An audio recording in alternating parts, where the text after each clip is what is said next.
Hey guys, welcome back to David's tutorial, and here's a quick guide of the Rent Manager tutorial for beginners.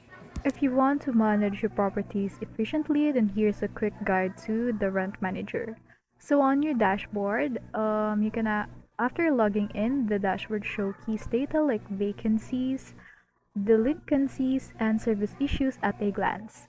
You can add a property. You just need to go to Property, New, Add New, then fill in address, unit details, and others, just like this one right here.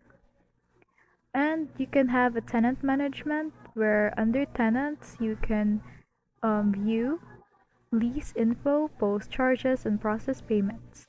In the accounting section, you can use it to track income, expenses, and run financial reports.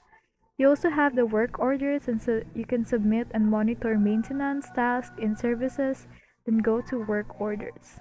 For reports, you can access everything from rent roll to profit or loss reports under reports for easy insight.